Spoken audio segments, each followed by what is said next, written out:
કચ્છ પોલીસની મોટી સફળતા ગાંધીધામમાં આંગડિયા પેઢીના સંચાલકના અપહરણના કેસમાં 2 આરોપીઓની ધરપકડ. પોલીસે ઘટનાનું કર્યું રિકન્સ્ટ્રક્શન. કચ્છ જિલ્લાના આર્થિક પાટનગર ગણાતા ગાંધીધામમાં આંગડિયા પેઢીના સંચાલકના અપહરણની ચોંકાવનારી ઘટનામાં પોલીસે મોટી સફળતા મેળવી છે. આ ચકચારી કેસમાં સંડોવાયેલા 2 આરોપીઓને પોલીસની વિવિધ ટુકડીઓએ બાતમીના આધારે ઝડપી પાડ્યા છે.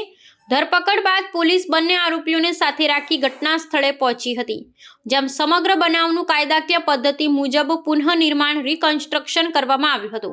થોડા દિવસે બનેલી આ ઘટનાને પગલે વેપારી આલમમાં વ્યાપેલી અસલામતી વચ્ચે પોલીસની આ ત્વરિત કાર્યવાહી આશ્વાસનરૂપ સાબિત થઈ છે. તપાસની વિગતો મુજબ આરોપીઓએ કઈ રીતે આંગડિયા પેઢીના સંચાલકને નિશાન બનાવ્યા અને કયા માર્ગે તેમનું અપહરણ કરીને નાસી છૂટ્યા હતા તે અંગેની કડીઓ મેળવવા માટે પોલીસે ઘટના સ્થળે ઝીણવટભરી તપાસ હાથ ધરી હતી.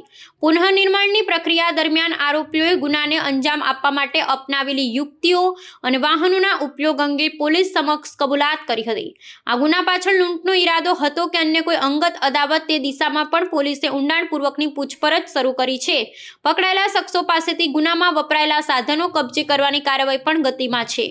ગાંધીધામ પોલીસના જણાવ્યા અનુસાર આ કેસમાં સંડોવાયેલા અન્ય શખ્સો અને તેના મૂળ સુધી પહોંચવા માટે ટેકનિકલ દેખરેખ અને બાતમીદારોની મદદ લેવામાં આવી રહી છે. પકડાયેલા આરોપીઓને અદાલતમાં રજૂ કરી તેમના રિમાન્ડ મેળવવાની તજવીજ હાથ ધરાઈ છે, જેથી ગુનાની સમગ્ર ષડયંત્રનો પર્દાફાશ થઈ શકે.